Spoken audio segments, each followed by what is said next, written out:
ஓ முருகா, வெற்றிவேல் முருகா. வேலுண்டு வினை இல்லை, மயிலுண்டு பயமில்லை. என் அன்பு தங்கமே, இன்று உன் உயிருக்கு உயிரான உறவை பற்றி உன்னிடத்தில் பேச வேண்டும்.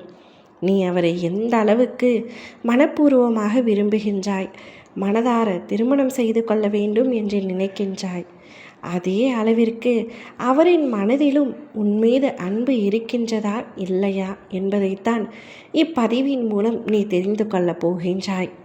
இதை முழுமையாகவும் பொறுமையாகவும் கேள் தங்கமே. உன் வாழ்க்கையில் உனது குடும்பத்தை தவிர வேறு யாரும் எனக்கு முக்கியமில்லை என்று ஒரு காலத்தில் இருந்தாய். இப்பொழுதும் உன் குடும்பம் உனக்கு முக்கியமாகத்தான் இருக்கின்றது. அதை தாண்டி ஒரு உறவை உயிருக்கு உயிராக நேசிக்கின்றாய். அவருடன் இருந்தால் நான் மகிழ்ச்சியாக இருக்கின்றேன். எவ்வளவு கஷ்டமாக இருந்தாலும் அவருடன் பகிர்ந்து கொண்டால் என்னுடைய மனபாரம் குறைந்து நான் நிம்மதியாக ஒரு வாழ்க்கையில் செல்கின்றேன். என் மனம் நிம்மதி அடைகின்றது. அவருடன் பேசினால் என் கஷ்டம் குறைகின்றது. லேசாக இருக்கிறது போல் இருக்கின்றது.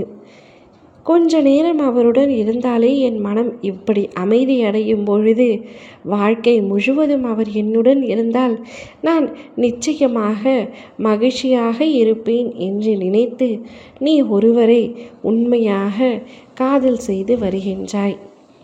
உன்னுடைய காதலுக்கும் உன்னுடைய விருப்பத்திற்கும் இடையில் இருக்கும் அந்த உறவு உனக்கு உண்மையாக இருக்கின்றாரா என்று உனக்கே சில சமயங்களில் தோன்றும். நான் தான் அவரை அளவுக்கு அதிகமாக நேசிக்கின்றேனோ, அவர் என்னை நேசிக்கின்றாரா, இதே அளவிற்கு என் மீது அன்பு வைத்திருக்கின்றாரா, இந்த உறவு வாழ்க்கை முழுவதும் வருமா என்ற பல வினாக்கள் உன்னிடத்தில் இருக்கின்றன.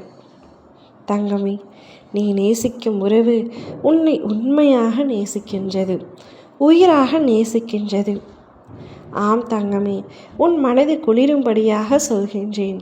நீ எந்த அளவிற்கு அவரின் மீது அன்பு வைத்திருக்கின்றாயோ அதே போல அவரும் உன்மீது உண்மையான அன்பை வைத்திருக்கின்றார். எந்த காரியத்திற்காகவும் எந்த விஷயம் நடக்க வேண்டும் என்பதற்காகவும் அவர் உன்னிடத்தில் பேசவில்லை. உன்னுடைய உண்மையான அன்பு வேண்டும், வாழ்க்கை முழுவதும் நீ வேண்டும் என்ற எண்ணத்தில் மட்டுமே உன்னிடம் பேசுகின்றார், உன்னிடம் பழகுகின்றார், உன்னை மனப்பூர்வமாக நேசிக்கின்றார். நீங்கள் இருவரும் கடவுளால் இணைக்கப்பட்டவர். நிச்சயமாக வாழ்க்கையில் ஒன்று சேர்வீர்கள். நீ விரும்பியவரையே உன்னுடைய மன வாழ்க்கை துணையாக நான் தேர்ந்தெடுத்து விட்டேன். அவருடன் உன்னுடைய திருமணம் அனைவரின் முன்னிலையிலும் அனைவரின் சம்மதத்துடனும் நடக்கும். நீ கவலைப்படாமல் இரு, தைரியமாக இரு. உன்னுடைய துணைக்கு நிச்சயமாக அளவு கடந்த அன்பு உன்மீது இருக்கின்றது. நீ அவரை சந்தேகிக்கவே வேண்டாம். ஒரு துளி கூட சந்தேகம் கொள்ள வேண்டாம். அவர் உனக்கானவர், உனக்காக மட்டுமே படைக்கப்பட்டவர். அவருடன் இவ்வுலக வாழ்க்கையில் நீ மிகுந்த மகிழ்ச்சியோடு இருப்பாய். ஓம் முருகா, வெற்றிவேல் முருகா.